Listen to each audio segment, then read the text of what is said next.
This is SSPTV News, brought to you by Samsung Productions and the Hazleton Standard Speaker.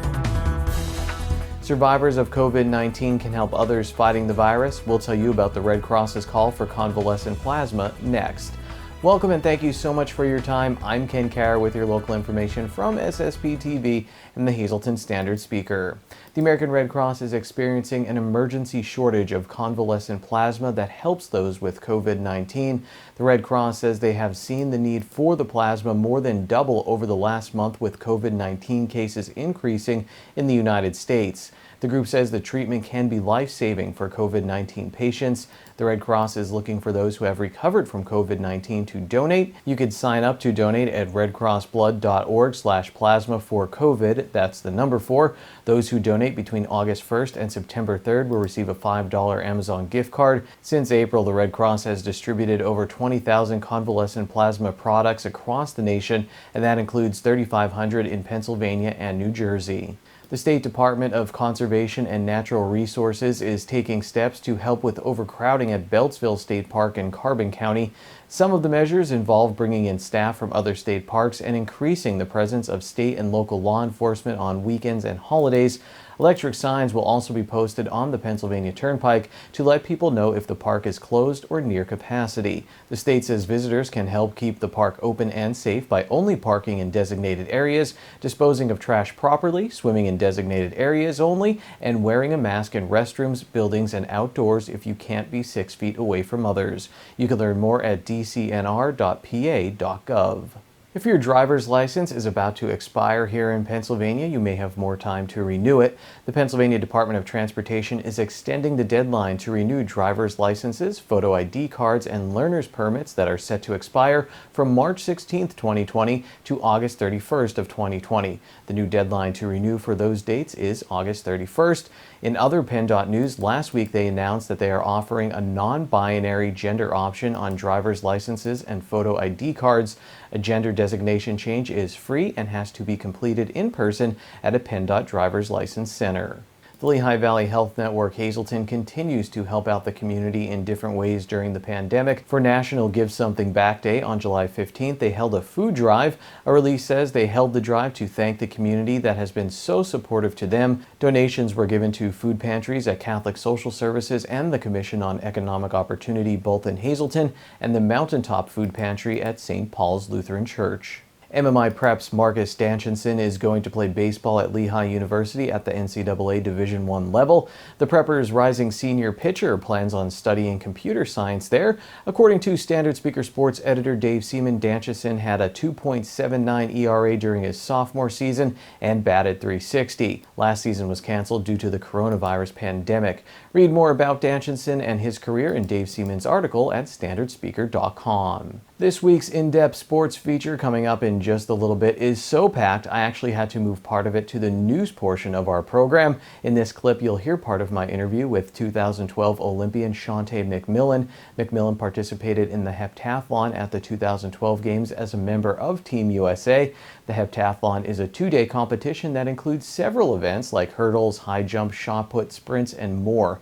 McMillan competed against Alexis Balliet of drums on NBC's The Titan Games, and she was recently in our area to visit her. I started off by asking McMillan about her experience on the Titan Games. Very different from anything I've ever done in my entire athletic career. There are obstacles that we didn't know we were going to face. Who made these up? We don't know still.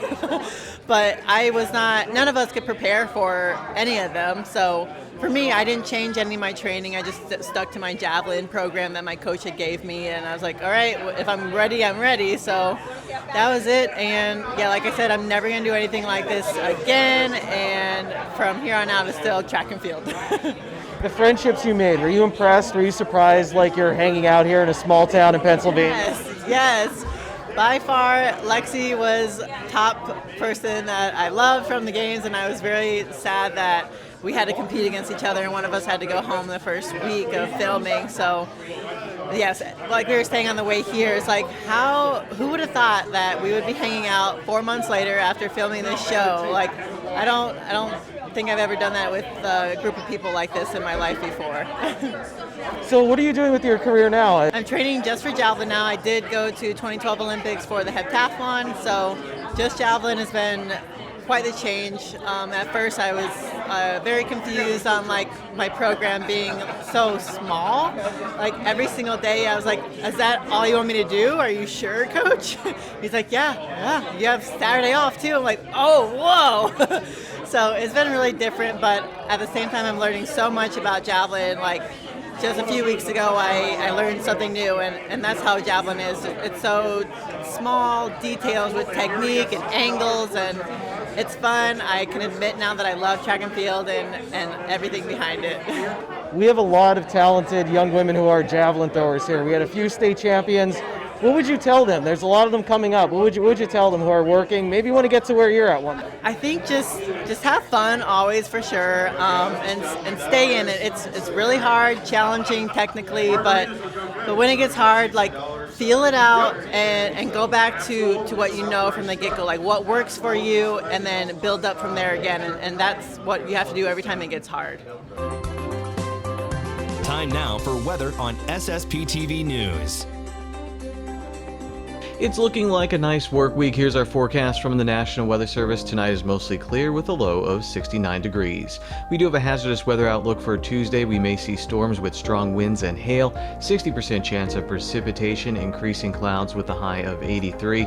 Tuesday night, 30% chance of showers and thunderstorms, partly cloudy with a low of 62. Then on Wednesday, a 20% chance of showers and thunderstorms after 2 p.m., mostly sunny with a high of 83. Wednesday night, partly cloudy, low of 62 degrees. Thursday, mostly sunny, high of 81. Thursday night, mostly cloudy with low of 61 degrees. Friday, mostly sunny with a high of 78. And Friday night, partly cloudy with a low of 59 degrees. There's a lot more ahead on SSPTV News, including more from Olympian Shantae McMillan and more athletes who competed on NBC's The Titan Games, as we check out an interesting eating challenge at a local restaurant in sports. And next, the story of a family who continues to give back after losing a loved one. See how you can help out Ariana's CDH Foundation after the break.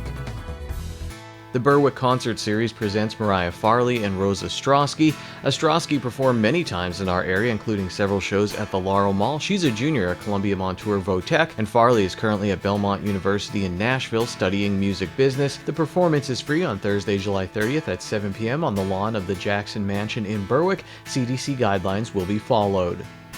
SSPTV News would like to send sincere condolences to the family and friends of the following: Kathleen A. Casadas, 69 of Drums. The funeral is Thursday at 10 a.m. at Harmon Funeral Home in Drums. Friends and family may call from 6 p.m. to 8 p.m. on Wednesday at the funeral home. Condolences can be made at harmonfuneral.com. Violet Vi Oswald, 99 of Whitehaven. Massive Christian burial is Saturday at 10 a.m. at St. John Bosco Church in Sugarloaf Township. The Roop Funeral Home in Mifflinburg is handling arrangements. Condolences can be made at roopfuneralhome.com.